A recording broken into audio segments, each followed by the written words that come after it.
So my name is Shazia Akbar, and I'm from Sunnybrook Research Institute, and I'm also a part of Medical Biophysics, UT. And I'm also an affiliate of the Vector Institute, which is in the Mars building, and it's collecting lots of people from around Canada who are working in AI. So if you want to get involved or you're interested about it, feel free to chat with me after. So my research is primarily in medical image analysis, and I do work on images specifically as well. A lot of the work we do in our lab is ConvNet, and then how we can apply that to clinical problems. Specifically, I work on pathology images, and it's very hard to describe pathology images. I tried to do this right down as I was sitting down there, and it's very, very hard. So I actually brought some pathology images with me today to help describe what my problem is. So what we do in Sunnybrook is collect material section. We collect biological specimens from people, and we cut and slice those specimens and place them onto glass slides and stain them. And they look something like this once they're scanned in at really high resolutions. And these scanners are pretty specialized for this field, for pathology. There's an entire field called digital pathology, so it's been expanding quite a lot. And what you can get from these beautiful images is a cellular level of disease. And you can zoom in even further, and you get some really, really in-depth look at what the disease looks like at the cellular level. Now, why is this important? Well, if you're looking, also in my lab, we work specifically on breast cancer. So if pathologists usually use these slides if someone's gone to surgery. They need to know what kind of tumor was lying in their breast.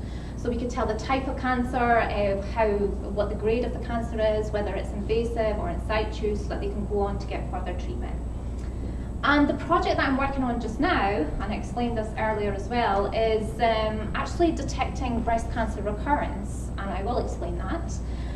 So when a patient comes in for the first time and they're diagnosed with breast cancer, there's always a risk that their cancer, even though you'll treat it there and then, there's a risk that it will come back 5 years down the line or 10 years down the line.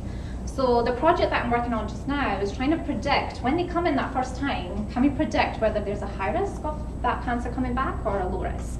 Because the treatment they get will be very different. So if there's a high risk, they'll get radiotherapy, chemo, and it's quite aggressive treatment as well. It will make them very, very sick as they get better, as they get rid of the disease. But if it's a low risk, sometimes you can do nothing. Sometimes you could just go into surgery and it's gone and you don't have to worry about it. So yeah, all of our applications are very clinically driven. So we want to make a difference to the healthcare sector across the world. So one of the problems we face when we're looking at these images is that they're very, very large. So a slide like that will be 100,000 by 200,000 pixels.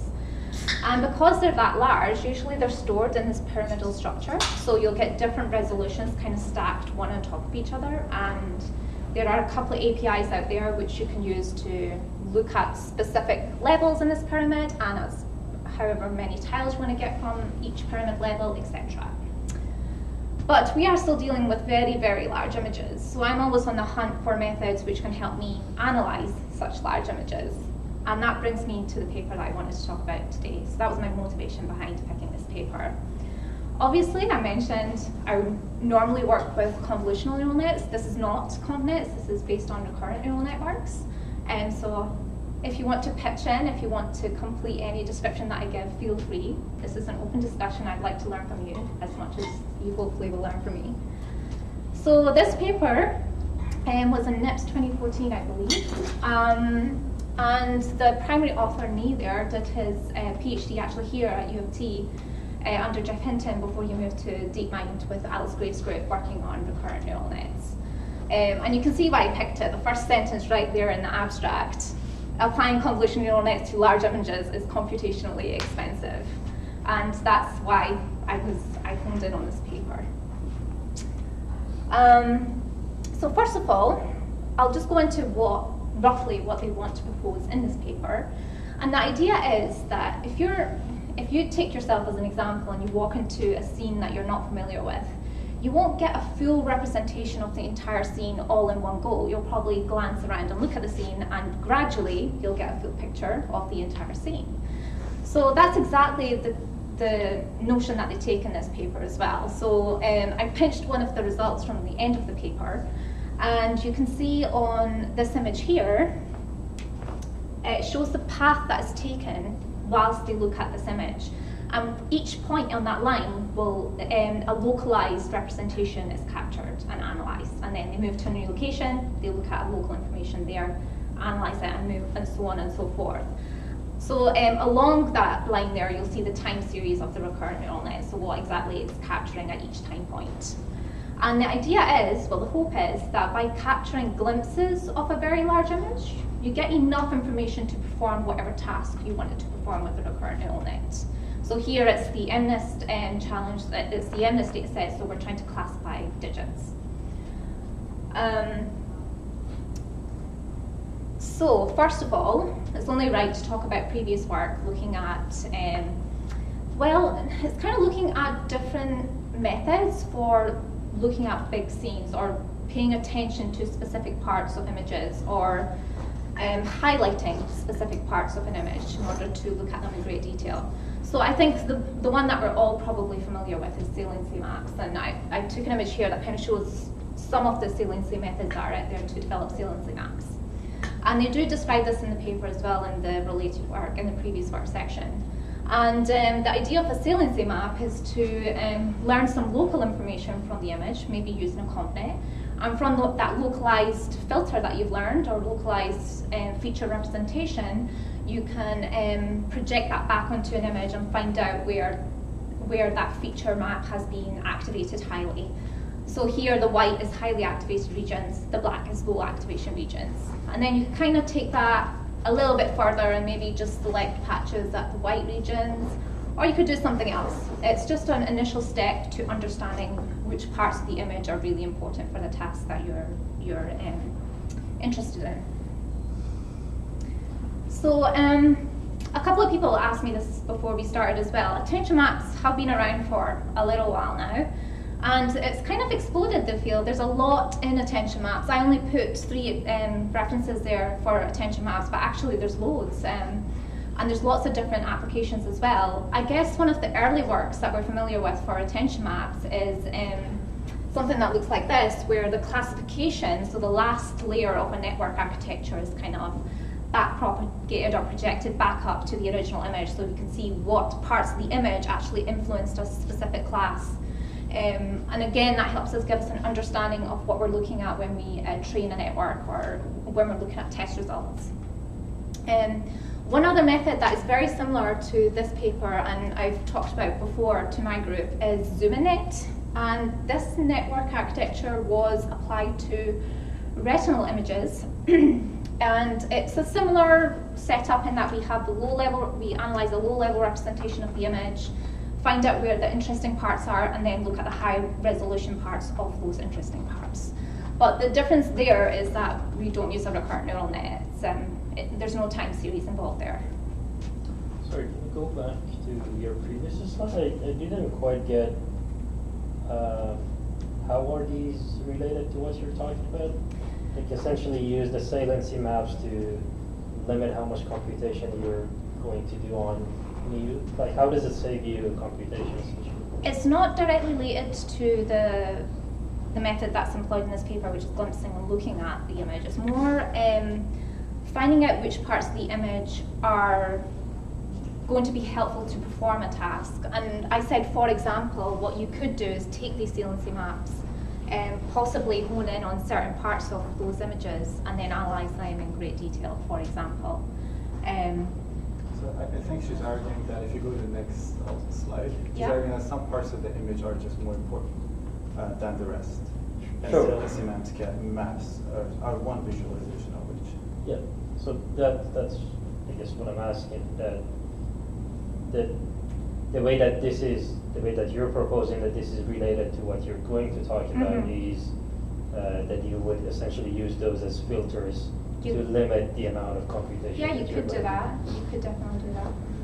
I think people have done that, but I can't think of one reference from the top of my head.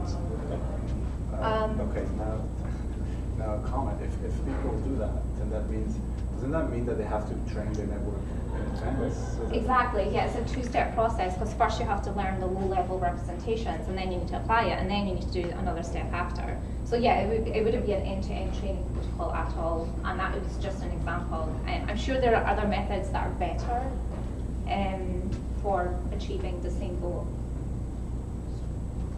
Sorry, stupid follow-up question then. Yes. So you scan it initially with feature map, you extract, presumably through lower dimensional representation of all the stuff. Do they choose in advance, like say how many processed images are going to be, like, because to me there's some number that needs to be conserved in that step, where you're going to say, okay, say we pick the 100 most relevant maps, like local areas. Yeah. Maybe that's something you're going to No, that's a really, really good question. This method here, which looks at a low dimensional representation that selects patches, they have a set number of patches that they want to look at. And actually, even in this paper, they have a set number of glimpses they want to have a look at. They do talk about possibly termination at the end, and I was hoping we could have a discussion about that at the end as well. But it's a really good question, because when do you stop, right? When have you got too much information that actually classification is very hard, and when do you have enough information that you can actually perform the classification task that you're interested in? It's a very, very good question. And yeah, if anyone has an answer, feel free to pitch in. But I think it's very hard, and it's very problem dependent as well, right? I would imagine in my field, actually picking a number of tiles would be windows would be very different from, say, an MNIST data set. Thanks. Okay. So as I said, this model that's proposed in this paper is based on recurrent neural nets. Is everyone familiar with recurrent neural nets, or should we do a brief description of neural nets? Yeah, but the group is usually familiar. Okay. Well, what I'll do is just point out that we have a state action reward schema, right? When we talk about recurrent neural nets, the state is the environment state and the agent state. The agent has to perform a certain number of actions, and they'll receive a reward as a result, and then the internal representation is updated. Yes. Is that like reinforcement though? Yeah, it's a subpart. So yes, recurrent nets just have do have states, so they're actually acting over like a sequence, and they have state that they keep. But so yeah, to the lower left is like a recurrent net, and like the upper right is an actual like. Is reinforcement learning? Yeah, absolutely. It's kind of so the method will be a merge between the two. Yes. So yeah, if we're all familiar with it, I'll just glance over it. And so that brings us to the architecture that's proposed in the paper. So they call it the recurrent attention model, or RAM for short. Okay, quick question. Yes. If you go back, the reinforcement, is it going to be the implementation? Is it going to be standard? Are there going to be random initialization that should we do? Like, are there any higher parameter settings that should we pay attention to? Hyperparameters. I don't think so, actually, because there's action environment, there is state. Yes. So this state. Because the internal representation is just a hidden linear field connected layer style hidden internal representation. They do use LSTMs for the gameplay part of it, which I think everyone is familiar with as well. But I don't think there's any special initialization that's performed. Is the entire environment done by the agent, or does it explore? It explores. It definitely explores, which is is one part, and I was going to get into that later on. Sure. But no, absolutely, it's going to have to explore, so it won't have a full description of the state of the environment all in one go. And they adjust the training in order to compensate for that as well. Okay. Can I ask something too? So is this a slide proposing that I can think about RNNs in terms of reinforcement learning? Yeah, and hopefully I can show that you can do that with this particular architecture. Yeah. So RNNs are updating your state, is that?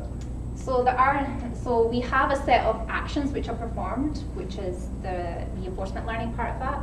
But the internal representation, so if we're looking at a really large image, the large image will be represented by the internal state of the model. Okay. Because we don't have a full representation of the entire image, we're not going to put it all through in one go.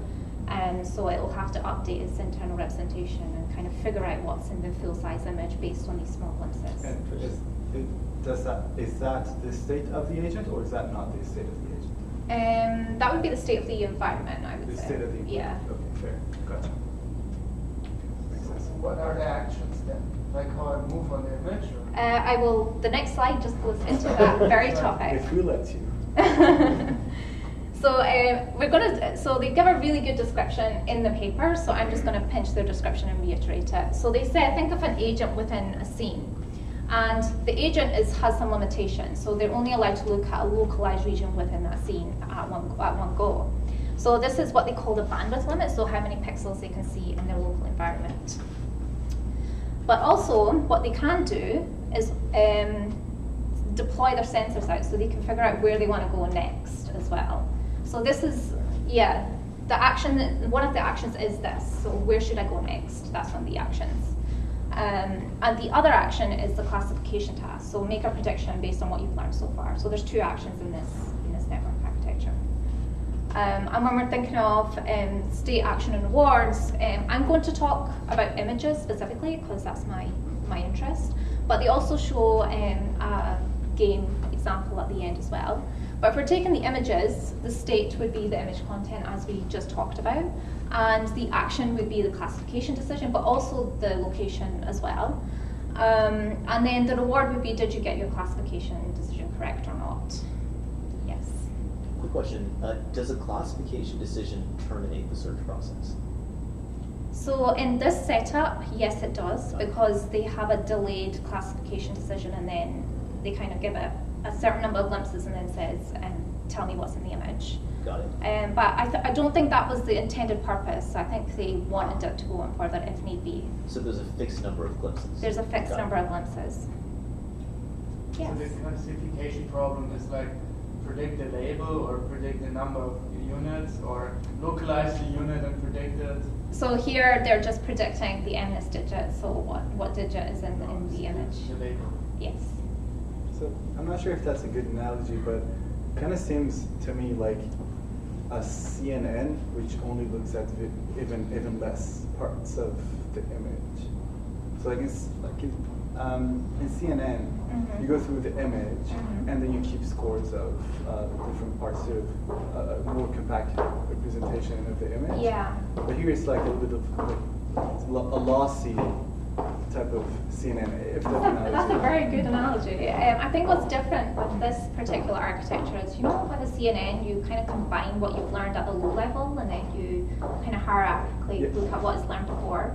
Here you're saying you only have a glimpse, update the entire state, and then have another glimpse and update it again. So I think it's slightly different in that you're not enforcing just those low-level properties and going down based on those low-level properties. You're actually forcing it to look at slightly wider context.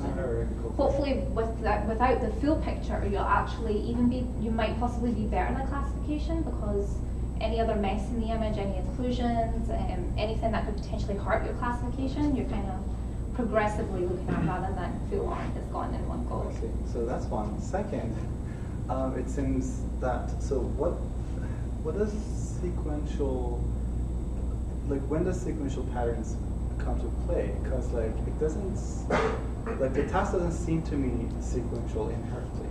Okay. Right. So like, does it matter to start from I don't know, top left corner and then move to the other side as opposed to if I say I want to move diagonally and I want to capture that line and that's the most important feature for me. Does it really matter to pick the top left corner first and then button right corner, or does it not matter? I guess it depends on the number of glimpses, because if you're enforcing a certain number of glimpses and you actually show this in one of the results where it's just gone off, so it's nowhere near the digit, so how can it classify a digit if it's not even looking at the digit, right? So if you've got a set number of glances at the image, but during that time you just didn't capture it at all in its window, then you're probably not going to perform very well. So I feel like the location, the time bit's actually very important for your task. In my digital pathology slides, I think you could look around the entire image and usually 90% of it is healthy. So if you get nowhere near the tumor part of it, you're not going to model what a tumor looks like at all. Just a quick follow-up. I Yes. understand. I think I understand your point. So they use recurrent neural network for image classification. So if you, I've seen it, they use it in a way, they just start in the top left corner and then they just scroll through the image. And at the end they give all the image classification. I've seen this before. Yeah. They also does it for object detection. And then basically you have a framing. You have like different algorithms to make the framing boxes, and then you run through the framing box to identify what's the object. The image is so big that you cannot go from Yeah. all to the end. It's like, So like Yeah. you're that's using why your, you try to go Yeah. It's back like- to your point. Sorry, I just added. The sequence is important because when you are looking at the tumor, the setting of the tumor cells in the portion would be higher compared to the rest of the image that she mentioned. Those portions usually have much more blood vessels too. So it means that you have to start finding one of those sections and you have to continue through the blood vessels and see that with those cancerous cells going all in the same area. So that's why the sequential is happening there. but, so my sense is in that like highly abstract or Bayesian sense, you're just using basically your prior information. Like you look at one spot, you're like, okay, based on this from prior experience, like it's just like human eyesight. You look at one thing, like I look at you, I catch your shoulder. Okay, I know roughly where your head's going to be, so that's where I'm going to focus next. And then I zero in gradually on like your nose if that's the defining feature that I want to look at. Yeah, so it does make sense. And the reinforcement learning part is basically how to identify the object. You just drop off and run a random spot on the image right at the beginning. And then they can develop, through all the image training data, they can develop a certain prior, so certain specific positions where you start. And then it just does like a random walk at the beginning, and then maybe later on it finds, oh, I have to walk across this certain pattern I observed, which gives me the fastest way to the cancer object. Yeah, makes And then, sense. yeah, blood vessels would be a good indicator. So it sees the blood vessel and immediately, I think if you follow the image, just random walk, and then it finds a blood vessel, and then immediately when it's trained, it should follow the blood vessel and find the cancer. But where in the image basically I want to look at highly depends on where, like what I've already seen. So that's. But that Yeah. depends on like some element of continuity, right? That you're assuming that, like for example, if you're saying blood vessels, then you can kind of say that they're kind of linked together. But what if like things are like? So really in far in apart? this method, in fact, I'm going to take because you've been waiting to talk for a while. Oh, yeah, I was just going to say that one looked at this from the lens of compressed sensing, then one would see that there's an immediate problem here, which is you've got measurements which are coherent with the signal that you're trying to identify. Uh-huh. So in the sense that you've got a sparse signal, you're probably looking for, you're looking for something localized, but you've also got sparse measurements. So the question is, that's a very particular linear measurement on your image. It's an inner product with a standard unit basis function. But you could take other types of inner products as your measurements, such as like an average over a region.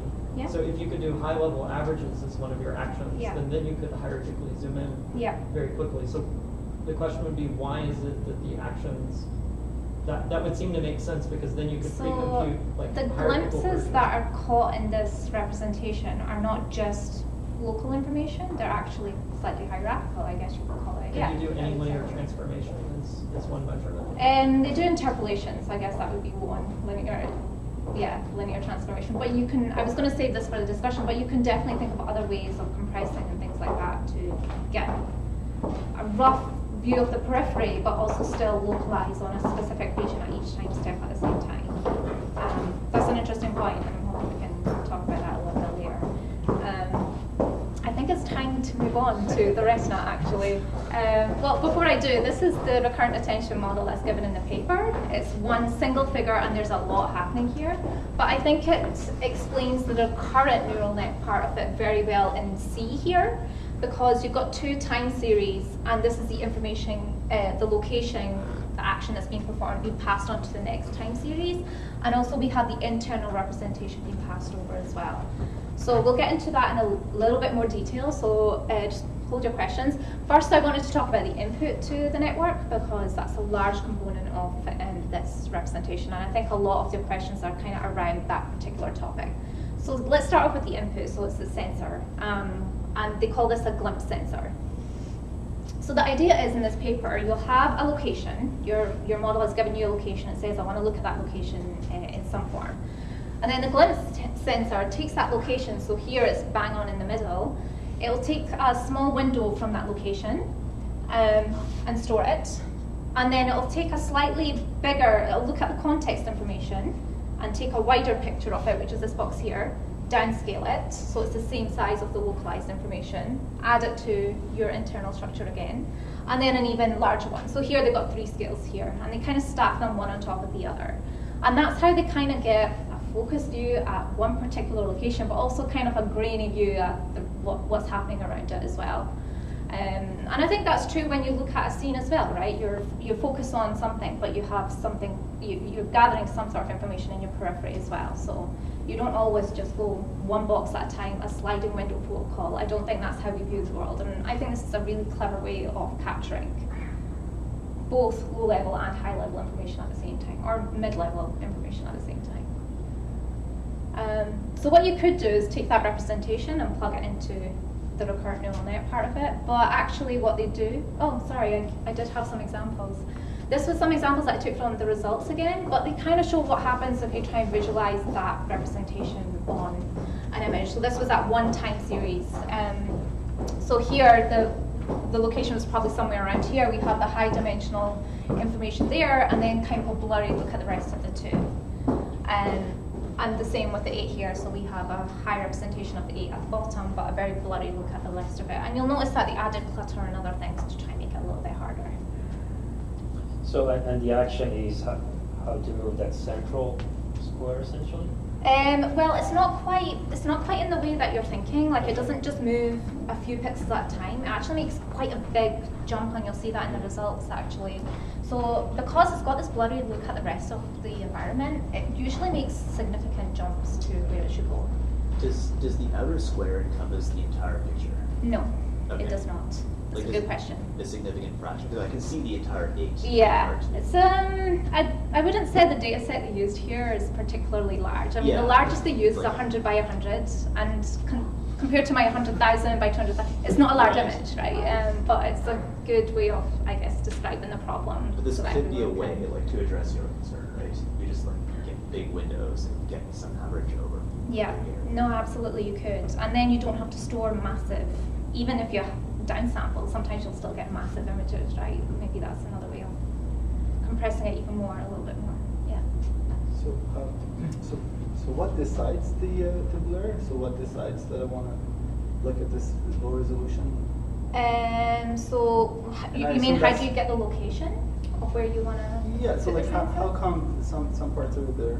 So I assume the agent is doing its thing, Yeah. walking around. Yeah. And it decides to look at some area? It decides to look at a specific location. With different resolution than the other? No, it's like the sensor is kind of fixed. So it says, so here they've said we want this at full resolution, this part here at half the resolution of that, and that part there at half the resolution of the previous one.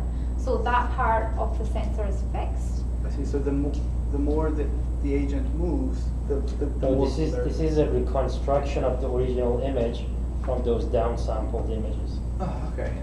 Yes. Okay. The analogy of human vision is like really, like just with. Yeah, exactly. It's like holy crap. That's it. But you can still tell it's those digits. It's remarkable, isn't it, what our brains can do? Yes. So I have a question. To a point that you made about like press sensing. So it's basically like the attention mechanism is kind of an adaptive sampling like method. Basically, you take a bunch of local samples, but how you drift between the samples, how you kind of change your focus is determined by the attention. I think there's a bunch of like I think the theorems like Johnson and Strauss type theorems that it doesn't like if you do adaptive sampling, if you do actually do your second sample based on the content of your first sample, it's not going to give you much of an advantage. These people actually test to see if like only a random number of patches, but just like randomly moving around, so not having the next moves being informed by the content of the previous patch. Did that even affect performance?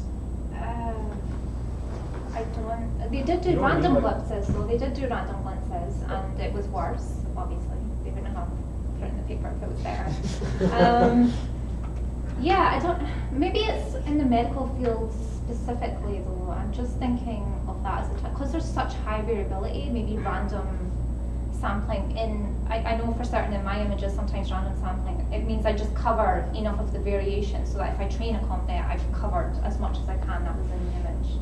I don't know actually. So I would sort of think around the compressed sensing analogy. These are still fairly localized measurements. And so if your salient features were localized, these aren't the proper linear transformations you would want in a compressed sensing setting. Like, again, there's like the notion of coherence, which has to do with essentially the sparsity in one basis of your measurements. And in this case, you can think of your pixel basis as highly localized. And Yeah. the measurements are too, you're fairly coherent. But if you took like Fourier basis functions Yes. as your measurements instead, and did that random, that would perhaps be the thing to treat as the baseline. Interesting. But Very interesting. yes, you could do a Fourier transform to image Yeah. before you started and then Yeah. just sample it.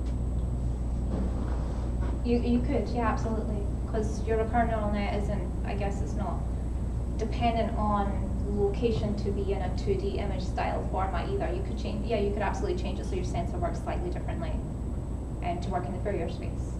Yeah. I mean, we know oversampling in the center of a Fourier space can be really useful in compressed sensing, But, etc. as well.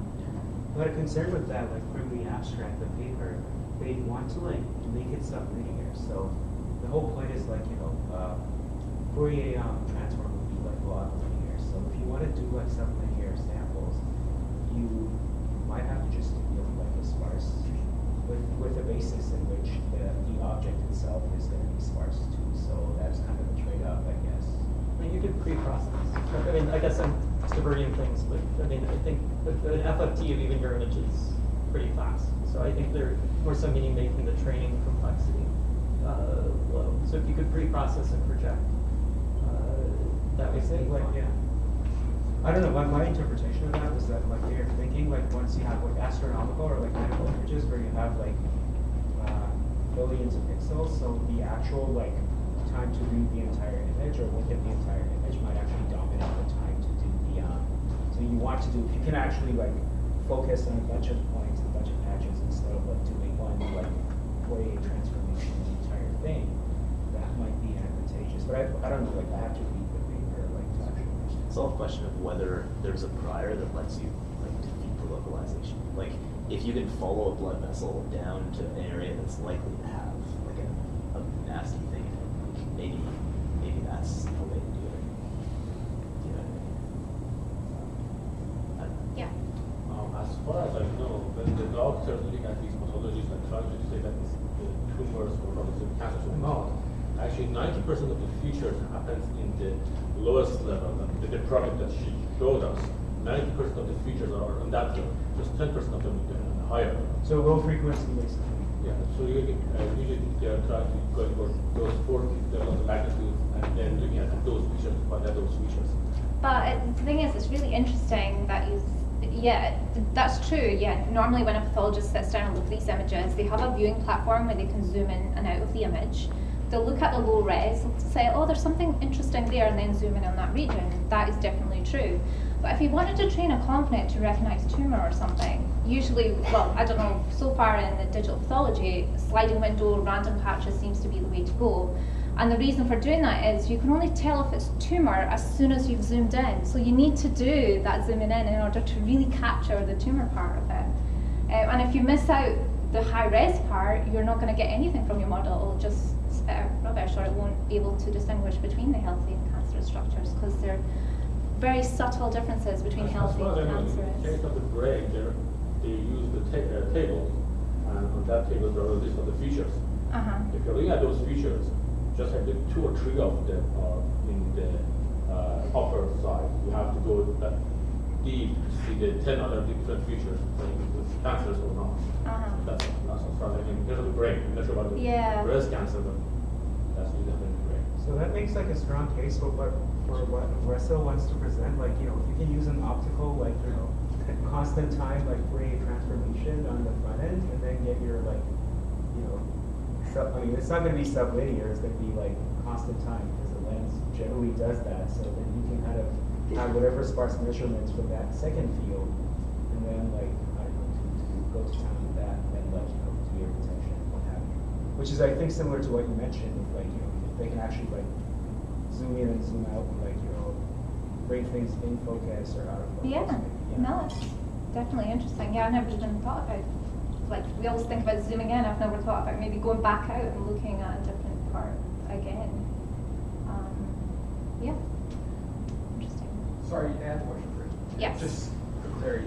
So is there value in the very high level view of the images? Is there value in evaluating that? Because, I mean, based on what you were just saying, that or what you suggested is that if you look at the high image and there's an area of interest, you would then zoom in on that area. But yes. Like, is the objective, like, can't that be the first step to which you start examining, like, the pictures? To have someone manually go in and say, look at this manually, region? but like you have your initial analysis of the images, because you said you had a pyramid of images, right? Yeah, absolutely. I mean, I do that well, actually one of my students has done that myself, looked at a multi-res ConvNet and then looked at one, which so like looks at the lower level information. You won't have to, you could discard images that the initial view doesn't seem like it has anything, you just discard it. But absolutely. The question really is there a risk by doing that? Because you mentioned the human way. The human way is look at the initial high level view, and if the doctor's interested in something, they zoom into that view. Yes. But like, so why couldn't we automate that process? Or is there a risk with automating that process in that way? Or is it the idea that you should examine all pictures and for everything? I think the risk is, oh my God, what if we miss a tumor? I think that's the biggest risk. Right, so this is the problem that really the ideal solution is to examine all the pictures. Whole thing. And also that would be an advantage over manual analysis. We don't just want to replicate what they're doing already, we kind of want to give them something additional, you know. They can't do a pixel by pixel analysis, maybe we could use automation to help them. I mean, I strongly believe you shouldn't just put automation in the healthcare sector because you want to put automation in the healthcare sector. I believe there should be a strong reason for it. I'm just trying to understand the problem, right? Yeah. So like, in the whole stack of pyramids, the low level and the high level resolution images, is the objective of this algorithm to examine all those images and to come up with a final diagnosis of whether this is... I haven't actually figured out what I want to, for my own task. Yeah. I'm looking at weakly supervised learning methods. As I said, I don't normally look at recurrent neural nets at all. So the reason I'm doing that is because I only have one label for that entire slide. So I have whether that patient, the cancer came back or not. And in order to find something useful, I'm using weakly supervised techniques to try and find parts of the image which may have influenced that one label.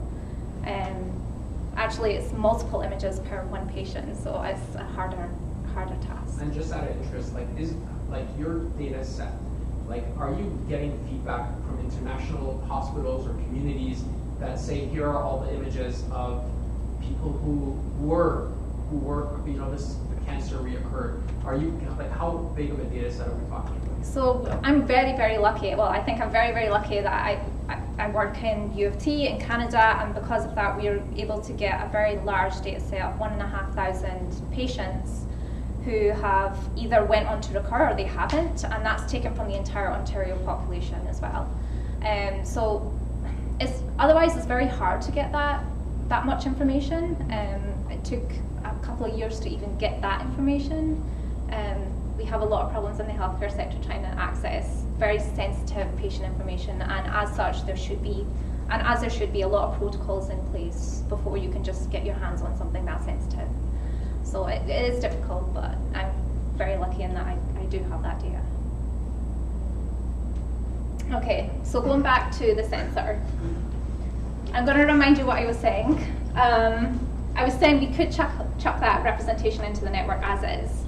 But actually what happens in this network is internal representation is captured. So this is actually a fully connected layer here. And so we learn some sort of representation from that stack of images just to encode it a little bit more, to compress it a little bit more into a certain unit size. Also what we do is learn another representation based on the location from the previous state of the network. And then we have another fully connected layer, which is the combination of the two. So it's just learning a representation of what you've captured in the sensor. And then that gets passed on to the recurrent neural net. So that's our input data at each time step. Does that make sense? So sorry, you said the lower one is just the internal state from the previous step? It's a location from the previous time step. Oh, just the location? Yes, I believe so. Well, no, it can't be.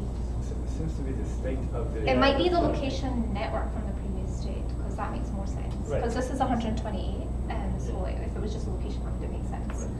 I think it might be the location network from the previous state. Okay, so this brings us back to this diagram here.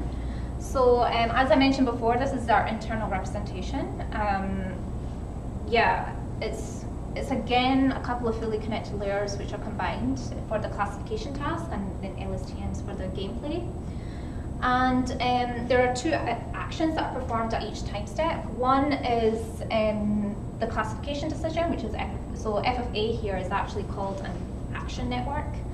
And it's very similar to, it is actually the softmax layer that you would normally add to CNN.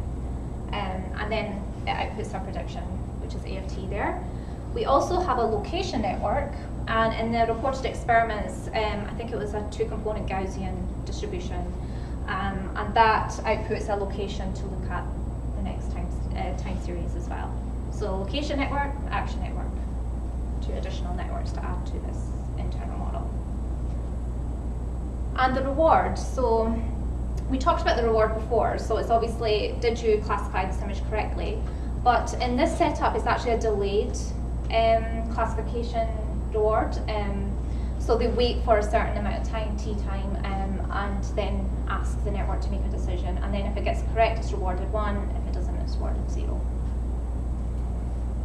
I didn't get what f of L is. Is that you said that determines what the next location you want Yes. to look at is? Yeah, Okay. And L therefore is the next location. it's the next location.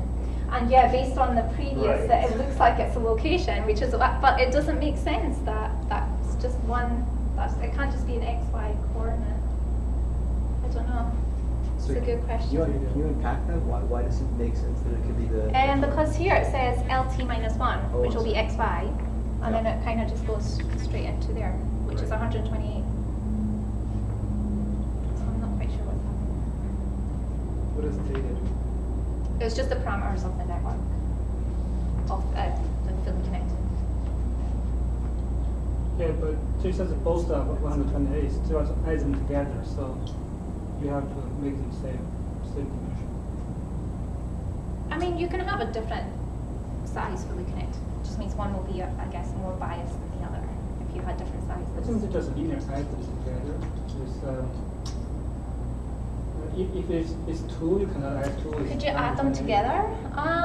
Something like I mean, you're concatenating the two, right? Essentially, You that's could concatenate, yeah. You could just add them together, and you could concatenate them. They chose to, I guess they wanted to combine the two information together in a complex manner in an internal representation. That's why they chose to train an additional fully connected layer. It'd be interesting to see if you took it out, whether the performance went down or not. Yes, that would be very interesting. I don't know. So the thing that is weird to me is that why do they need the location information if that's actually location? To go into the glimpse sensor in the first place, so that. No, I understand why the location Oh. goes to glimpse sensor Yes. because that has to decide where to look at. Why do they have a location network? But why is that going directly to theta 1G? Yeah. Probably because, like, you know, if you're recognizing like a human and you catch like their shoulder first, depending on the scale, like, you know, depending on the patch, you can almost have like a measure of scale of the human in the picture, and then your initial location informs if you're going to look for the headshot or whatever, like next. Mhm. So your initial location, where you're coming from, kind of affects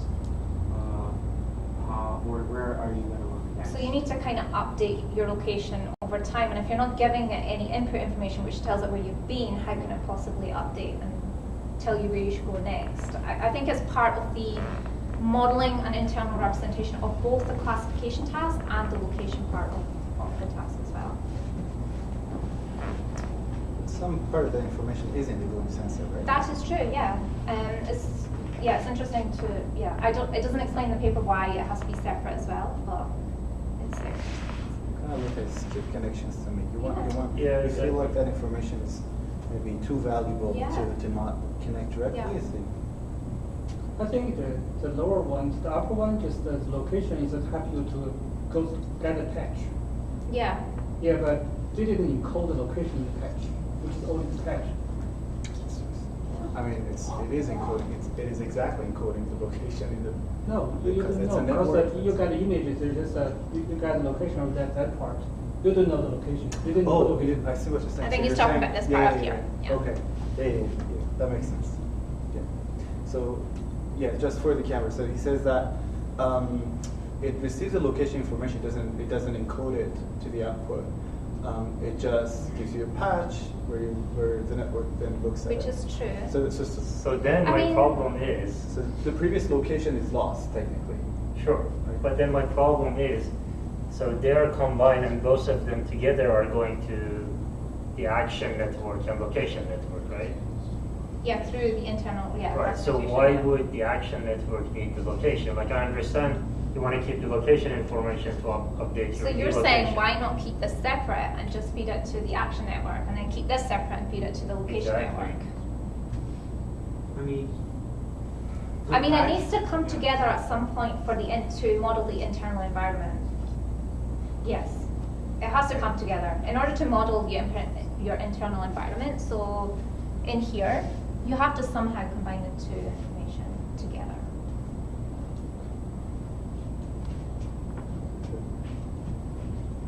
So it has to update that somehow. And if they're two separate things, unless you had, I don't know, two parallel internal representations. But then I feel like it's not really reinforcement learning. It's not quite the same style of learning. And because the whole point in having an agent and environment is it's getting lots of information from lots of sensors, and then it's based on that information making a decision. And I feel like you lose that if you do that. Yes. Have you seen that in each state is actually cancers or not? Can you speak up? Yes. Can we say that in each state of each segment is that it's cancers or not? In this example, that's why Sure. if put those things together that you're asking. Yeah, The absolutely. The action and the location. Oh. They put them together and they said that okay, now the states that this one is the cancers or not. So just Then bypass they the are recurrent correct, neural but network. basically, they're just remembering that the state that what they saw is the cancers or not, and then go to the next. Yeah, you could, I guess. So just wondering, the action network, so are we gonna make like a definitive pronouncement at the end of the thing, at the end of the sequence, to say, oh, this is like a tumor, or like this is the digit, like the number 8? And the setup that they use here for the MNIST, yes, I believe so. So all the other actions are just Yeah, they're you kind have, of the like, a location, default yeah. action that says, oh, like, you know, nothing yet, like I haven't found it yet, just Yeah, so when it's monitor. updating its policy and it's updating its internal representation, yeah, well, for the first few times all it's getting really is the location and I guess the input, the image data that it's received.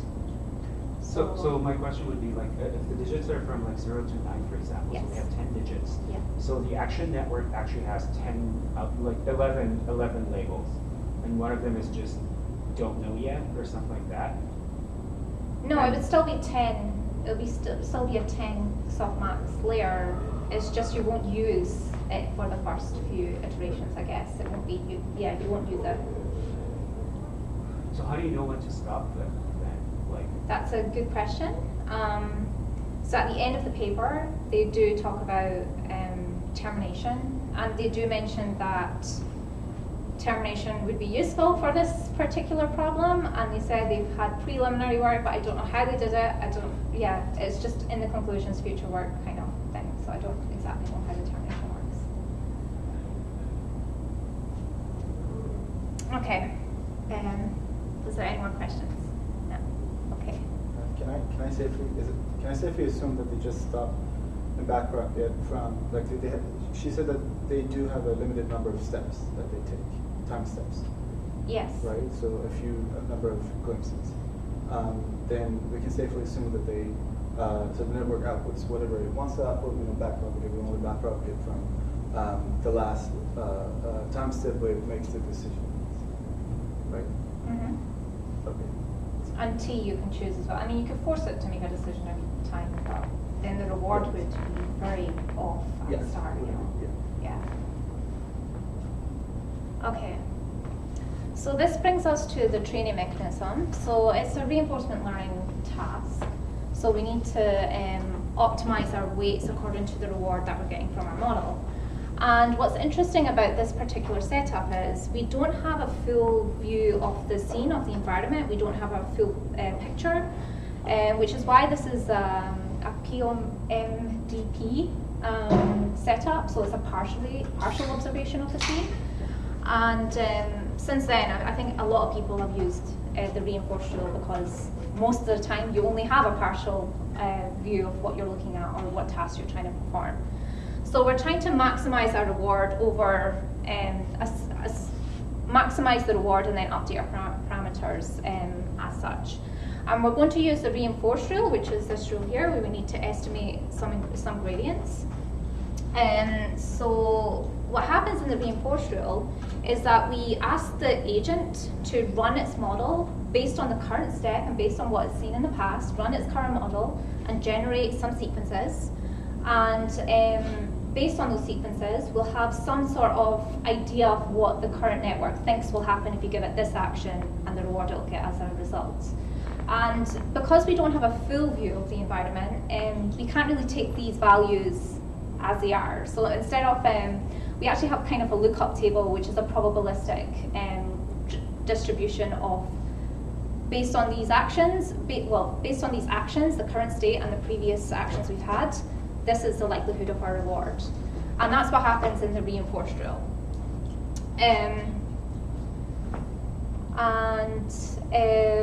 This box here, the red box, is the gradients of our network. So actually you can get the gradients of the network just by standard backpropagation. So that part is actually fairly easy, it's not too difficult. And the reward here is also based on these gradients can have high variance using this rule. So instead of just looking at the reward as is, we also subtract some sort of baseline as well, which is our expected, a cumulative reward. So if you expect a high reward and when you perform the action you get a high reward as a result, then you should bump up the log probabilities, and vice versa. If you expected a really high reward and you ended up getting a very low reward, you'll penalize it and decrease the log probabilities in that lookup table that we have. So the idea is to have a sequence of potential actions we can perform at each time step and then update our weights based on that. So that's kind of the reinforced rule. If anyone has a better... What is M? That's a good question. So M is the number of episodes. It's the number of sequences we're going to force our agent to run through. So we'll have M possible actions and subsequent rewards based on the current state. And Number of glimpses? so T is the... T is the number. Well, it's how much in the past we're going to look. So that's our condition. T is the Look one at for T one time steps in the episode, past. And we play like M episodes before doing the update and parameters, yes. Okay, gotcha. The middle part. Yeah. Okay. One other thing that I should mention, which is actually a very big part, and it's a tiny paragraph in the paper, for the MNIST problem that they show the results for in the paper, they actually have the training labels, so they have labels and the images themselves. So actually for the action network, they're going to train it in a fully supervised manner. So they're going to use categorical cross-entropy. They're not going to use the reinforced rule for that part. What's important though is because they're training this using cross-entropy, they'll do backpropagation through the internal architecture, through the glimpse network as well, and update all those parameters based on that as well. For the location network, it has to use the reinforced rule because obviously we don't have a ground truth to compare it against, so it has to use the reinforced rule to update those parameters. But for the rest, I'm going to use, so it's, I think they call it a hybrid supervised learning process. Yeah. So you only get a gradient back progress from 80, right? So you only get, that's why computer boost. Yeah, you kind of, you're learning from AT primarily, the internal representation, yeah. But for the gameplay, they don't. So they use standard LSTMs, and they'll probably use the reinforcer with the sensors, etc. Although they don't have labels for the gameplay, so yeah, I would imagine the reinforcer is used there. Okay, so this brings us to the experiments. I already mentioned the glimpse network, which had the 2 parallel networks, which were fully connected layers, each with 128 units. And then the combination had 256 units in it. The location network, I already mentioned, had a 2-component Gaussian. The action network, I already mentioned, had a softmax. And the internal state of the model, for the classification task, it's actually, so this is rectified linear units, so it's basically a fully connected layer. This is the previous internal state of the network, and this is G of t, so it's the input that we passed into the network as well. It's very, very simple. I imagine that it's because you don't need a lot of internal representation for the MNIST data set. I imagine that's the only reason why it's there. I mean, it would be overkill to use anything bigger than that. Whereas for the game, they used 256 LSTMs, I believe, for the gameplay, which we will show later on. So I think we're all familiar with MNIST, the MNIST dataset. I wanted to show the 2 additional datasets that they've created in this paper.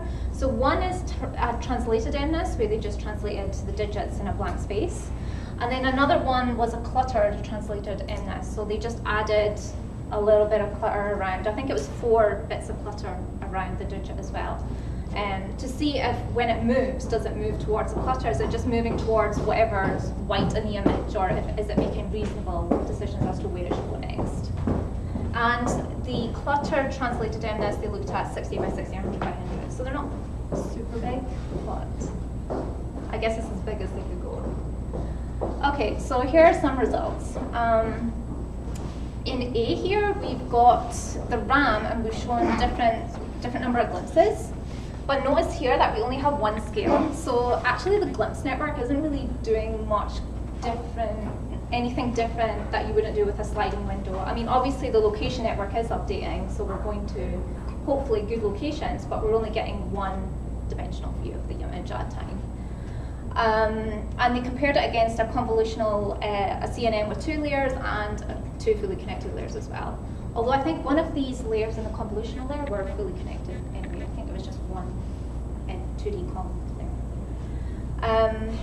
So I think they kind of did this experiment to calibrate it, to figure out how many glimpses they really had to go through. And you can see at about 6, 7, you're getting comparable performance, better performance than the convolutional and fully connected layer. And then when we move to the translated MNIST, so this is where the digits have been moved about in a blank space, no clutter whatsoever. We've moved up to 3 scales here, so this is more like what they described in the paper. And you can see after, again, 6 glimpses, we're getting better performance than a convolutional layer and fully connected layer. I was slightly worried about the drop in the performance with the convolutional layer, because I just imagined that the local features with the MNIST would work regardless of where it was in the image, because there's no clutter there, so I don't understand what's happening with the convolutional layer here, because it seems to drop in performance a little bit.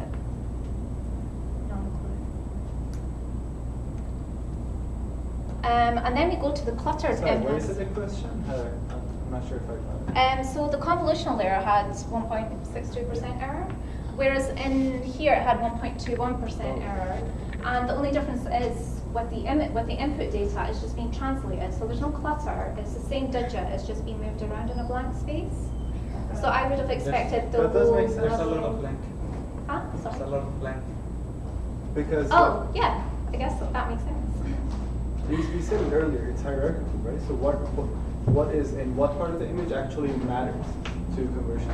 Yeah. Right. So it's not. Yeah, I would imagine it's a constant lots of with performance. translation. Yeah. I didn't think about that at all. Faced by that.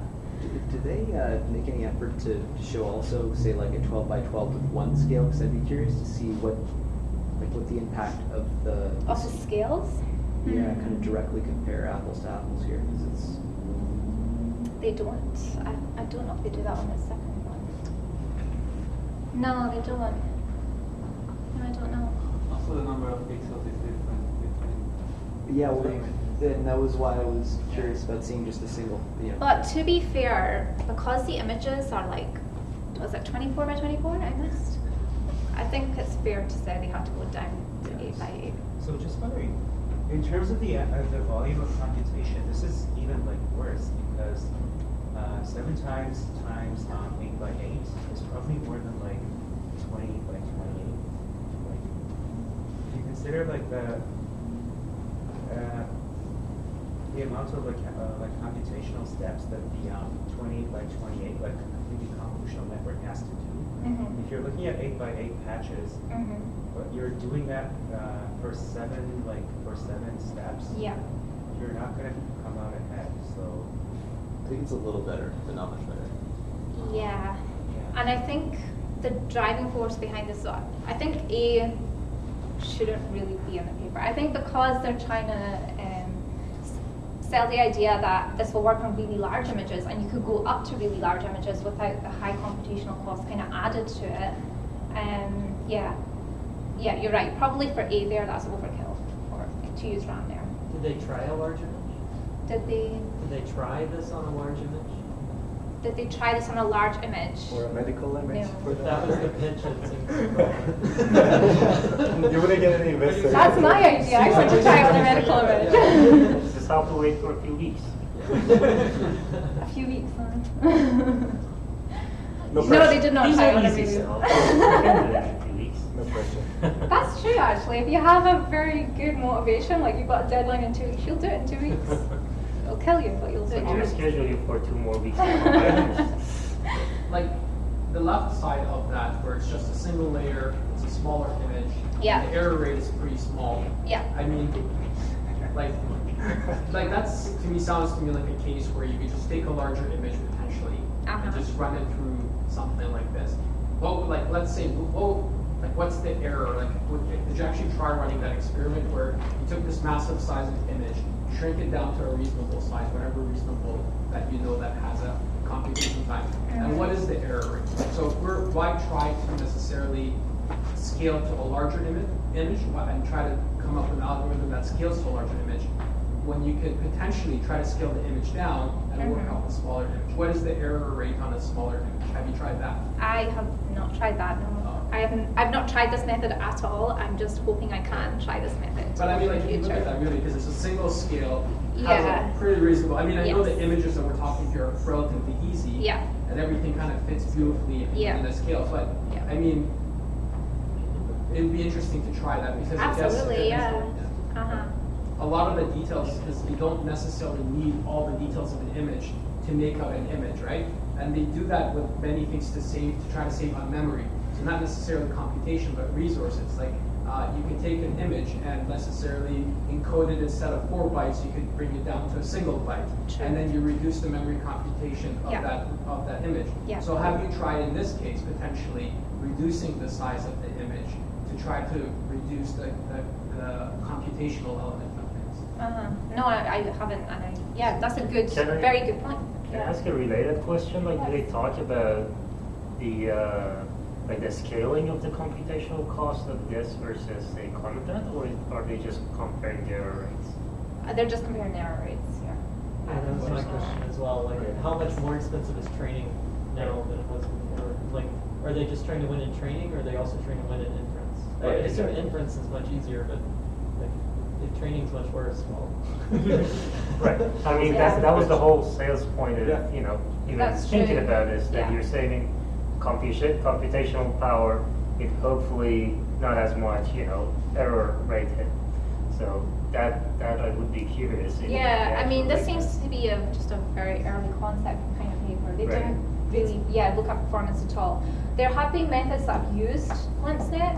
I know it's been used. I was Googling it a couple of days ago, and I know it was used in retinal imaging, I believe, or something. Oh, mammogram images. So it's being used, but I didn't read the papers. I don't know how it I guess there are cases where you can view each glimpse as an experiment. Like, suppose you were doing like a deep submarine dive to see like was something lost here. Then like actually doing a search, it's not just a matter of the runtime of your classifier, but actually the act of looking could be monetarily expensive. So I would view this as perhaps more relevant in that setting than in the kind of pitch of the large image. And people really do care. Like, there have been cases where nukes were lost in the water, and then you have to dive down to find it. This would be perhaps a good place to have a few glimpses. Yeah. Maybe they are concerned about the inference then, because however I think about it, the training seems to be more like costly.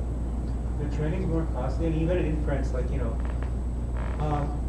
convolutional, like confident inference is very like straight line code, so there's no latency involved. I presume if you're having like super high resolution images that are straining like your memory bandwidth, then the latency of like, you know, your like step one algorithm deciding where to look for next step would be, it's not even like a head-to-head comparison of the number of computational steps. It's that some of these steps have to like wait for the memory latency if you're really like pushing it to the limits, as opposed to like a convnet where it's a very uniform structure that you can kind of scale to the extent that like technology lets you, like, I don't know, semiconductor technology or like your accelerators or what have you.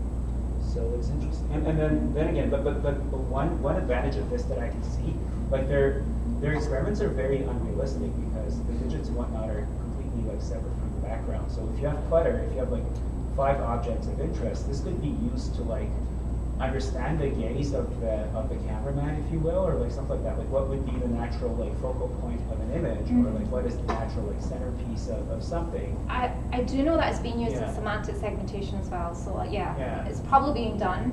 I apologize, I've not read all the papers. That's not this particular paper. No, it's a criticism. Yeah, no, it's a very good application, and I 100% agree. Yeah, there's other applications that are probably more suited to this particular architecture. Maybe just in their defense, maybe because like in, I don't know, Singlish architecture is all those things. Like you have you capture the image once and then you try to make a classification that says overall these But here you get to have more high resolution information. That's not so much the case with YOLO and Singlish architectures, right? You have an overall understanding of the vector classification. Over here, you can have a really like a lot of information about a specific part. Yeah. So I think that could be a difference. But following that, I have a question. So there is 3 skills and 1 scale. I assume the skills are how far, like how much of the image you're covering?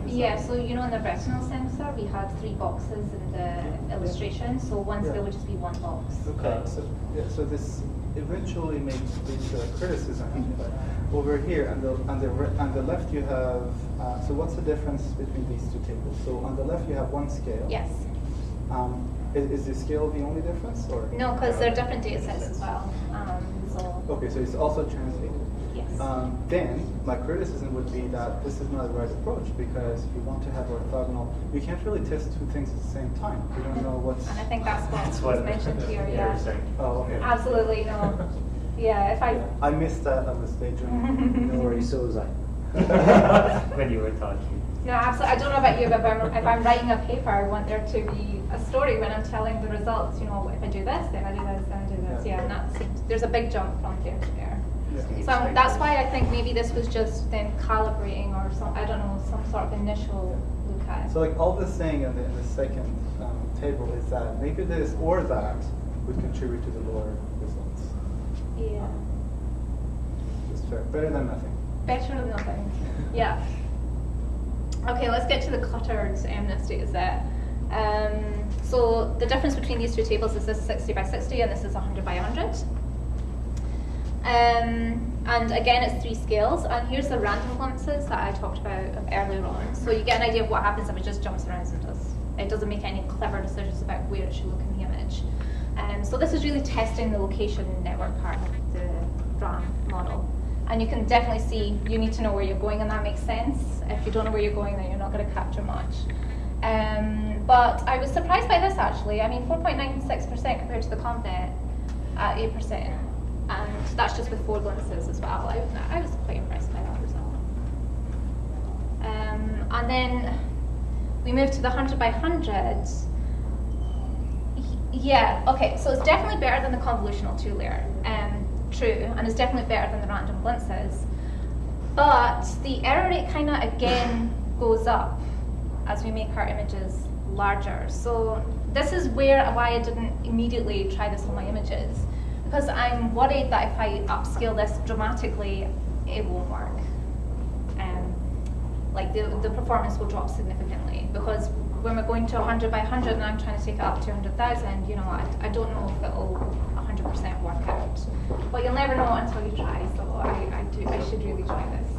One theory might be that if you have a bigger image, then you might have to do more glimpses until you find it. Maybe. So then the question is, how does that scale to the size of your image? That's a very good question. Or maybe make the initial, like, the lowest resolution image as large as possible to capture more of it. I mean, I'd imagine that's a factor.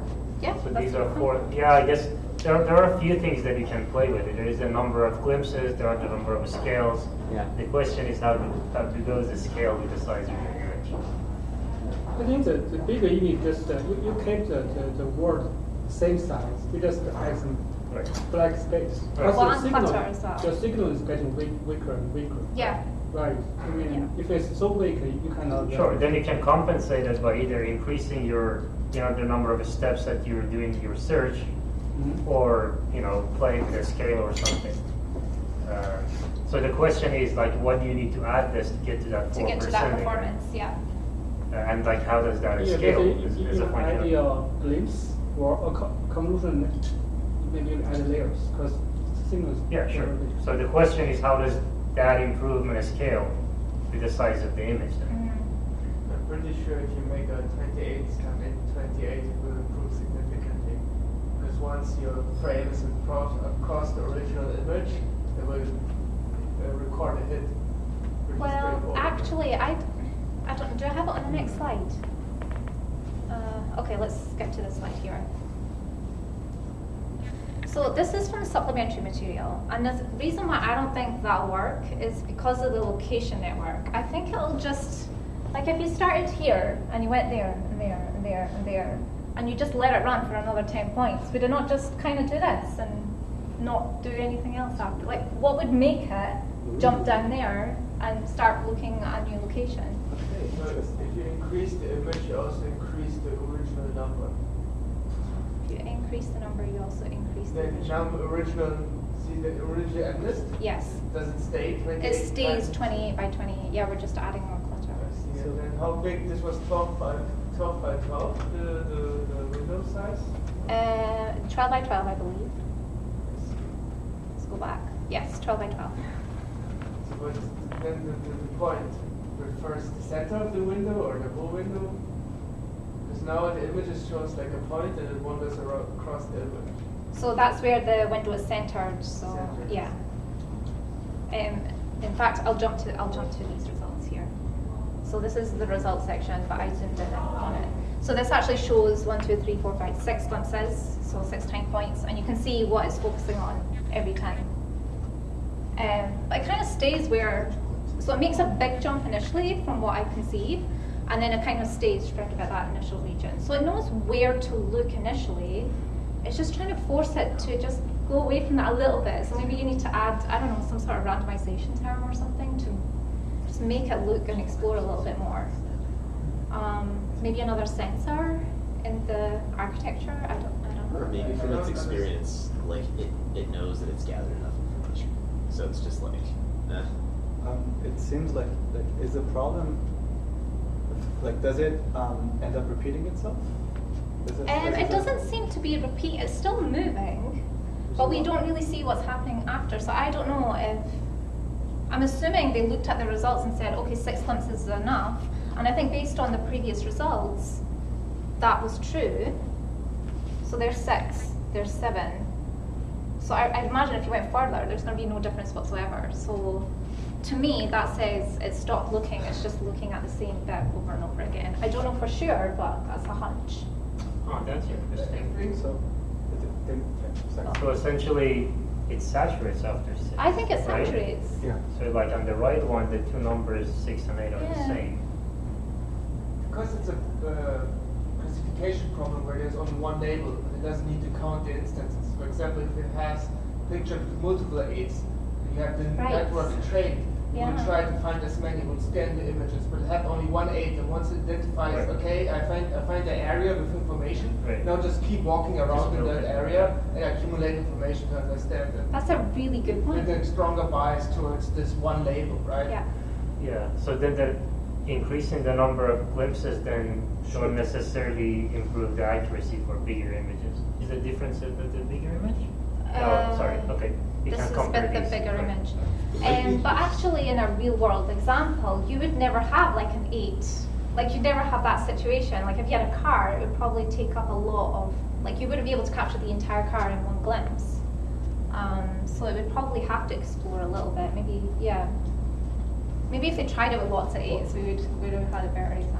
I think the very first jump is very suspicious because it starts at a random point of the image and then immediately jumps to the number. Because the aperture is global. It's not it is focused on a certain point, but it does get a global like view of the image. I see. Always the scales. Yeah.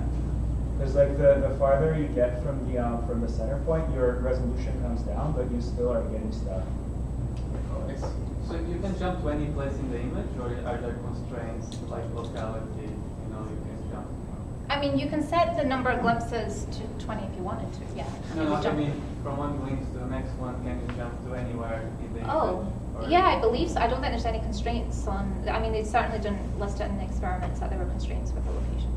I wonder with a model like this too, if you get a lot of overconfidence in like certain pathological cases where you have, say, clutter, and it focuses in on the wrong thing, but gets really confident about what it's identifying. Mm-hmm. So like, I don't know, just as Yeah. a kind of Like I'm those gonna- colorblind widgets or something like that, where you can actually have like read an 8 or a 6 depending on like color blindness. I think that would be one of those cases where like you can easily confuse something like this, because yeah, it's just gonna veer off in like different directions without, I don't know. But I think that's why they added the clutter in the first place, right? But I don't know, maybe you could kind of, so this is obviously one that went wrong. Yeah. Yeah, maybe, I was just thinking like target fixation. It catches one thing and then. That one is the Maybe. wrong example, the right one. they do have one more, but it was on the next page. I'm sorry, I didn't take a snapshot of it. That was, there's 2 bad examples and the rest are all good examples. Sorry, classifying as a one. Sorry? Is it classifying that image as a one? I don't know actually. I don't know. No clue. Another point, if you go back to the table, Yeah. for the case where you have 8 glimpses, another reason that could contribute to it not. Well, this one is actually performed better, but my point was for perhaps the previous table. One thing that could happen is that with LSTMs, first of all, the question: are you using an attention mechanism or not? Wasn't the title of the paper attention? Where's attention? That's the question. What is attention? Was it? Where is the tension in this?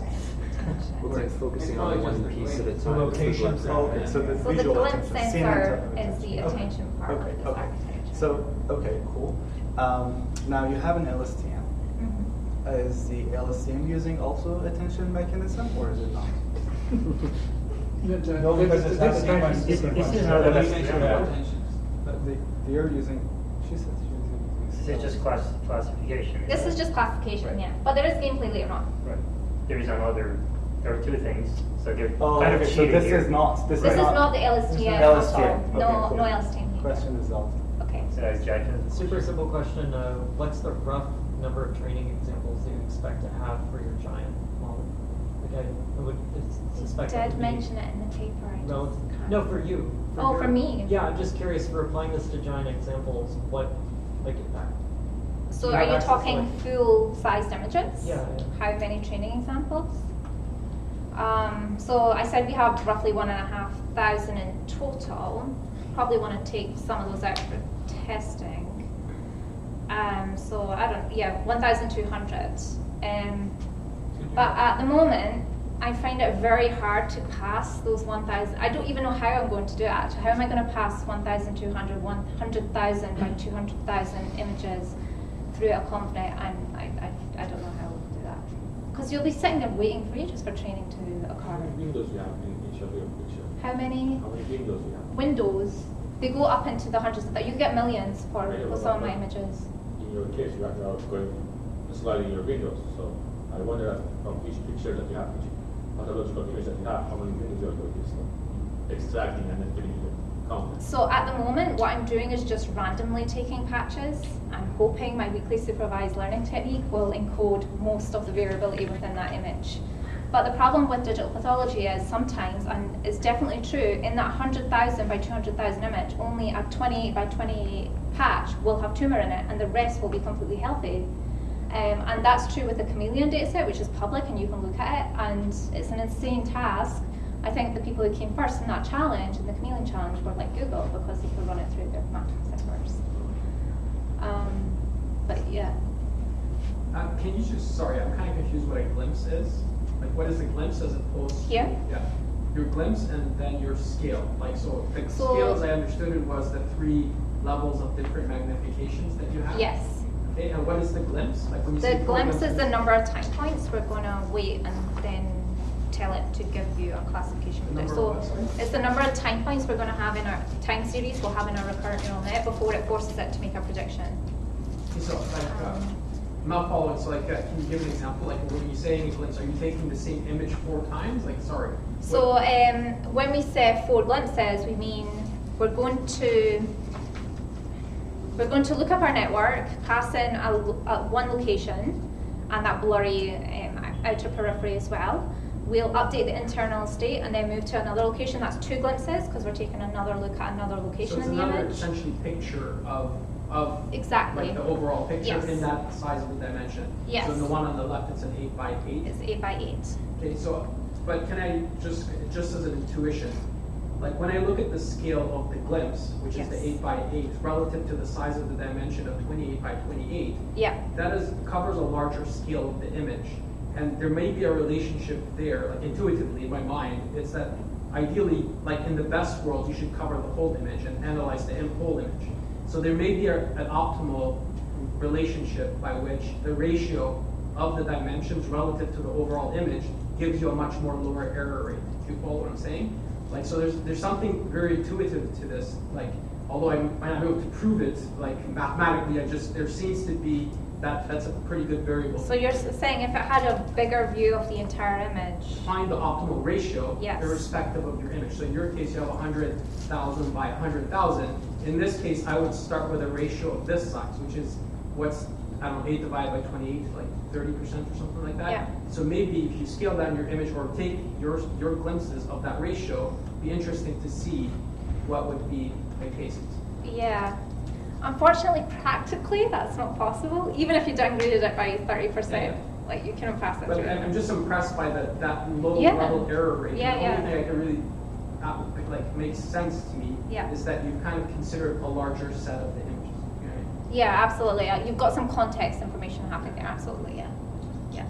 How much overlap does chips have? How much overlap does chips have?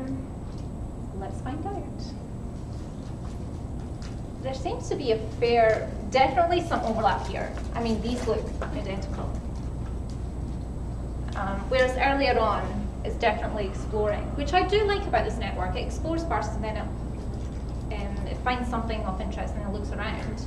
The only criticism I have is what happens after the 6 glimpses. That's all. That's my only criticism when it comes to the glimpse network. Just wondering, in terms of like the computational cost, did they ever discuss that, like the blurring itself, like, you know, when you get like further away from the center of the patch, that blurring itself is basically a convolution with like a rectilinear filter. So if you're not doing it using some, I mean, back to the point I made earlier, like using some optical means, it's not gonna cost you any less in terms of how many pixels you have to look at before you.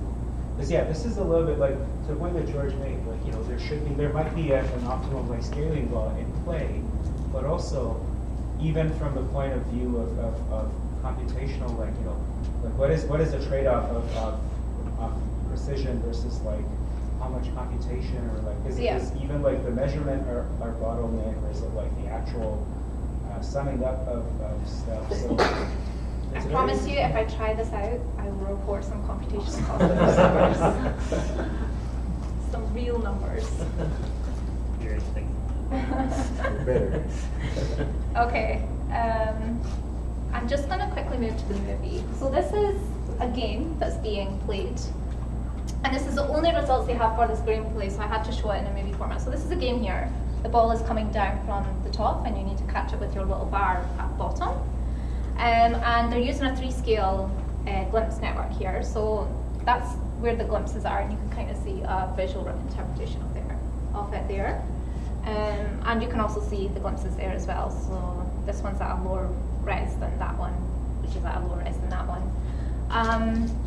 And they achieved, I think they achieved around 85% accuracy, so it was able What's to the capture. purpose of the, like, how do I, if I want to play it, how do I? If you catch it, you're catch it, rewarded. yeah, catch it, you're catching it? If you miss it, you don't get rewarded. Gotcha.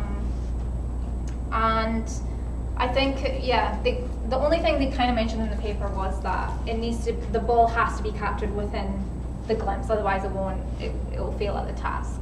But it's pretty big though, the glimpse here. Compared to the size of the image, it's Is the ball fairly doing a big. horizontal random walk as it falls down? Like it's, Sorry? it looks like it's doing a random walk. yeah, it's not bouncing. It's just like like Brownian motion. So. Yeah. Exactly. It's a windy tunnel. It's the weak. Oh yeah, there's something. So it's looking at all different, like all the 3 skills, is that? Yeah, so it's looking at all those 3 skills. So it's getting a feed of the game Yeah. as it comes in. The glimpse coverage is interesting because the red one is the one that captures the ball. Yeah. That's fun. Red or the purple one? Because red No, is... the red is the orange one, whatever. Like, look at the coverage. Yes. So the bigger one is the one that captures the ball, Yeah. and the purple one captures the stage, I guess. Battle. Just to be clear, is that a human playing or the net playing? This? Yeah. This is an net thing. Okay, be less stressed. Yeah. It's kind of cool. It's It was remarkable. too fast. It's really fast. I guess that's where computer is useful. Tetris Yeah. fundamentals. So when I was reading the abstract today, I thought that they mentioned that they are going to implement it on different image classification problems, which they didn't, right? I don't think they mentioned that in the paper, no. So the question was, did they mention they were going to use it on different classification problems? They mentioned in the abstract that we implemented it on several image classification they? tasks. So No, they didn't. Mostly on MList, right? Mostly an M. Maybe that's what they mean by several. So they synthesized a bunch of data sets. And yeah. Technically they did. I should use that trick in my work. Several. It is augmented. Especially for NIPS, we usually expect that they try on different, when they say different image classification, so we really expect different scenarios or different applications. Which Yeah. And on the other hand, since their approach is mostly on location, I really wanted to know what happens if we have the rotation variation, and if they could try like that, even if the numbers are rotated, we are still able to recognize them or classify them correctly. Which in your case, your cells are, you should have a rotation invariant method for your cells.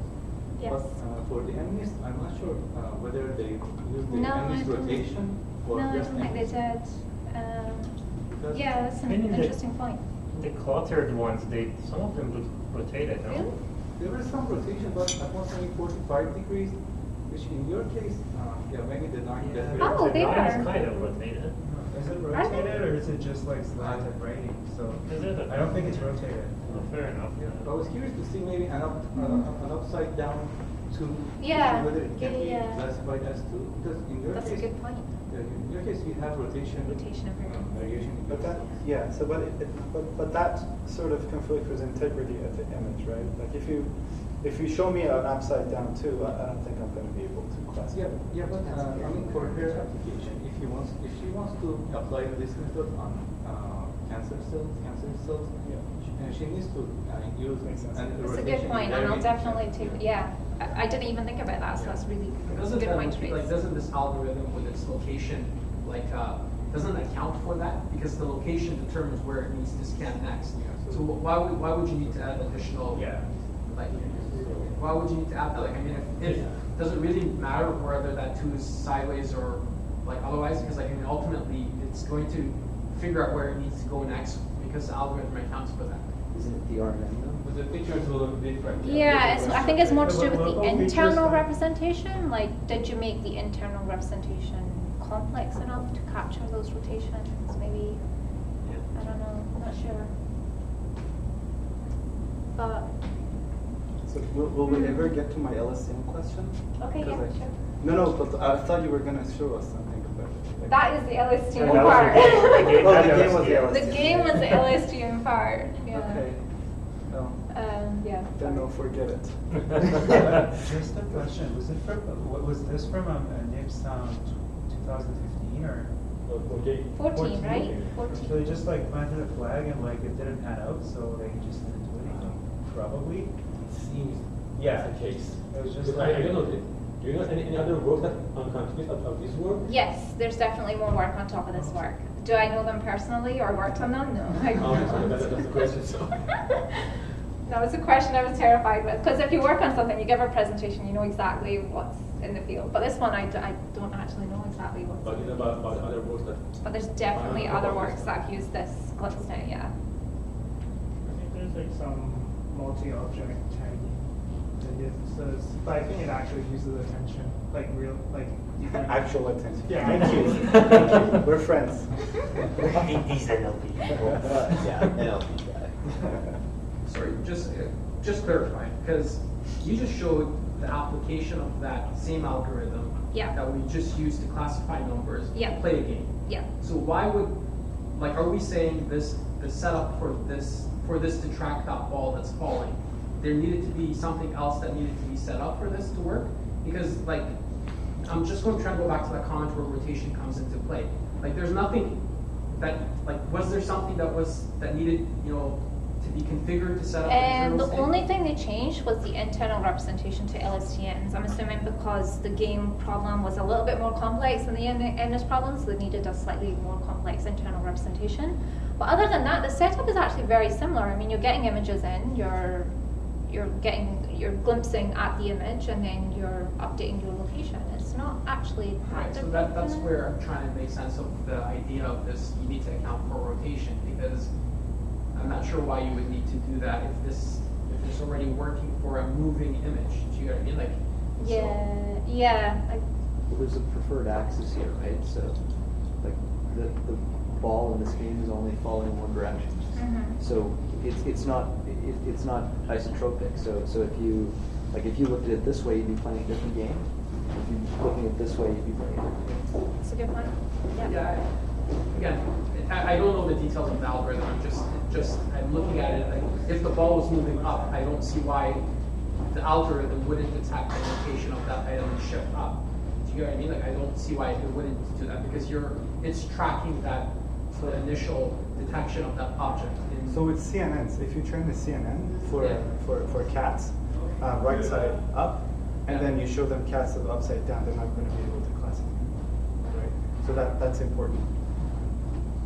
Even for people, it's shown that they do this mental rotation test. Like, they have to, if you show them upside down cats, they take longer to understand what's going on. So your original training set, that's what you're referring to here when you're talking about an internal state, is that you trained it on a specific set of images, and when you give it another image, it wouldn't be able to recognize it. That's what you're Yeah, trying to say. because you haven't modeled it in the internal representation yet. Okay. I think for this game, is the action is okay. Even if you rotate the game, it's okay. Unless the rotation is fixed. You don't move the dual But state. I feel like that's a good point though. If you turned it on its side, it would need to learn another internal representation to move side to side. I do believe you would have to retrain it if you have if you rotate it. Yeah. Because you don't have to change the algorithm. Yeah. Because gravity acts in, I mean, this is a very, like, you know, the ball's on acid, but still, like, gravity is a factor, so you're learning, like, the law of gravity as well. So, Yeah. Yeah. So rotational symmetry doesn't even make sense in this case. Yeah. Yeah. Okay. One last shot at perhaps an LSTM question. So, could you go back to the slide where about the MS digits? Yeah. Okay. Could you show me the network architecture that's doing that? The network architecture that's doing That's this. jumping around and just want to see what's inside again. Yeah. Because I think it was LSTM or RNN. Maybe that's wrong. It was just a box with circles in it, so they weren't specific about it. This would be your LSTM, right? I mean, it's okay. So It that doesn't is- matter whether it's LSTM or RNN. It's just short. Its distance is very short. Both will work. So what she said was that for the case that you just do classification, just back propagate from A of T to that previous network initial step. Like you don't do the. Oh, you don't do the back propagate through time. Right, exactly. You just back propagate at each time step. Exactly. So okay, I was gonna pick on this, but right. then So for the classification one, you just back propagate from A of T to that network. Right. For L of T, you have to do LSTM, I think. so the location is Location, yeah, you're using the reinforced. Right. Okay, then it wouldn't fall into the problem that I thought it would. Okay. But then for the gain, you don't do that. You just Exactly. back propagate the whole through time, Yeah. which works, so I can't really criticize it. Fair. But what do you mean? I mean, you always back propagate to the beginning, right? So Not for the classification. Yeah. you For the still labels, you just go like For each time step. not across time steps. So yeah, just you go back. Yeah, you still For kind the of same back time step. propagate. No, you basically use the reinforcement learning. You need records through the whole all the time steps. No, Right? like technically you use like teacher forcing on those labels, so you force whatever is in your training data because you actually do Are you have a teacher ground forcing? truth. Is that what's happening? I know, but that is similar to like teacher forcing, so you know the correct labels in that What's case. teacher? I'm sorry. I'm not So sure. in teacher forcing, you give it for You don't have if you're predicting a sequence, which I think it's not, you would tell it the label of the previous items in the sequence to Okay. predict this sequence, as opposed to propagating accumulating all the errors that could result from. Yeah, but if you're back propagating at every step of time, like independent of the other steps, what is your truth signal? Isn't it the true label of the digit? So it's basically teacher forcing on a constant sequence. That's what I'm saying. But there's no teacher forcing. You don't have that. You don't know what the teacher is. Yeah, you don't know the ground truth of where the closest go, right? But you know the But ground you- truth I'm of not the talking image, right? glimpses. Yeah. Like, the Yeah, you know the glimpses ground are- truth of the image. Yeah, the Yeah, actual the is like the act- label. yeah. Mhm. So you force the labels, or you back propagate against the true like label that you know for the image for every time step. But for the location, you actually do like back propagate through time to that enforce. So that was my comment. Mhm. Yeah. Yeah. You're actually back propagating for the location. You are back propagating Yes. through time. Yes. Yes. Yeah. That one you don't have ground truth, right? Exactly. You're saying you're teacher forcing for the location? No, For the for the action. labels, for the For the action digit, network. for the AAT plus one. So that's essentially a ground truth that is constant in time. It is always 8, 8, 8, 8, 8, Yes, 8. that's just one. Right. So you can't teach a force, technically. Well, it is 8, 8, 8, 8, 8, 8, 8. But I mean, if But teacher reinforcement forcing is when learning- you want to predict the next item in the sequence. Well, it is a sequence of 8, 8, 8, 8, 8, 8. it's a I think it should be maybe just the last the AN go bifurcate, not the front part, not necessarily the front part. Otherwise, what's the point to use reinforcement? Well, when you, sorry, Yeah. no. For the classification task, yeah, you could say, oh, what's it? But they did apply it to game theory as well. So this is more a theoretical, yeah, Proof of example. concept. Yeah, and they could put hybrid supervised loss in their paper, which sounds pretty cool. But no, for the actual gameplay, they are using proper reinforcement. Well, to me, proper reinforcement learning. But it's part of where first time step. If that basically most cases we be in the blank states. So you target wrong information right there. Why just use the last one to as classification and go back? You don't have to use it. the first the one to match one. Not sure if I quite understand the question. Do you? If you have like a don't care label, you can do that, like, you know, like a move on thing, like, you know, for like 10 digits, if you have like 11 labels. So just or ignore just, FFA altogether. I'm still undecided or something Yeah. like that, or I don't know. I feel like you wouldn't match up the glimpses to the label if you did that. I feel like you need this to constantly giving some sort of feedback and then saying, figured out this is where the 8 is in the image. Yeah, because I think that the series, the sequence of the glimpses is somehow important. Not like just one glimpse will tell you that's true, wrong truth. One glimpse wouldn't, right? Is that what you're saying? Only Yeah, one because glimpse wouldn't tell you the entire I story. think you should background on the very last classification, not the first part, like A, just one A at the end. Sure, they do that, but so, like, if you go, like, one slide down? Or Ahead? Yeah, like right there. So, you know, the classification, they're doing two things. Like, one is the classification, which they try on MNIST, just to show that this works in principle. But then the real thing is using LSTM, which is exactly what you were saying, I think, that you just go to the end and backpropagate for the whole network. But they're not using LSTM for that guy. For which one? For classification, which is, I think, sort of aligned with this point. But even for the mixed side, they still use the RNN, right? So basically same like LCM. Yeah, that's so what I they got. still at the end of the sequence. At the end of the last ellipse, you can backpropagate back. So when you say sequence, are you talking about locations, or are you talking about you have a 5 ellipse, right? Glimpses. Five locations. You make the prediction on the last location. So is the idea that are you saying that instead of, if you go back to this slide, just the previous slide, yeah. So the idea is that you can just use LSTM and backpropagate through time for the glimpses. Yeah, that's what I was like. That's what I thought it is. But then I realized it isn't. So that's my question too. Yeah, why speaker? Why? Why isn't it all LSTMs? Yeah.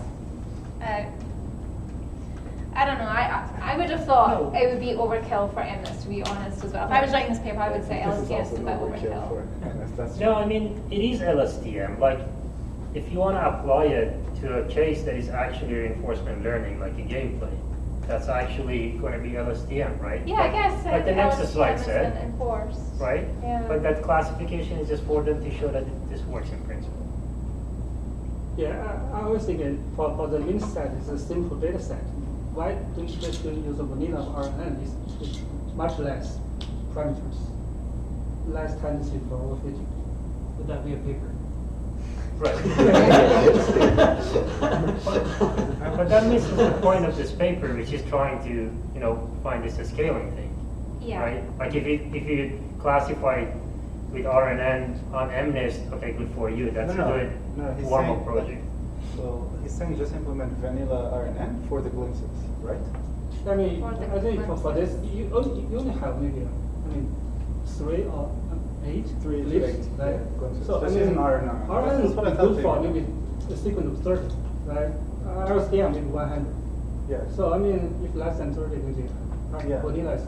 See, that's why you don't get to my question, because you're like it's like for 3 to 8 glimpses, you can just use vanilla RNNs, and I can't really ask all about like finishing gradient. That's sorry. I was just agreeing with this point. But the thing is that in principle, like for a simple data set which is like this big, sure you need 8 glimpses. But what if for 100,000 by 100,000 you need like 1,000 glimpses? Then your LSTM won't work. Why not? Because it lacks an attention mechanism, like a It proper had it. attention mechanism. Yeah, You can have real attention. That was my. Now that's fine. Thank you for the question. You've been waiting for that all along. Oh yes. Can we move on from this question though? We can take it off, right? What's the time actually? It is 8. We're a little bit over. Quite a bit over. Yes, 8:15. It's 8 p.m.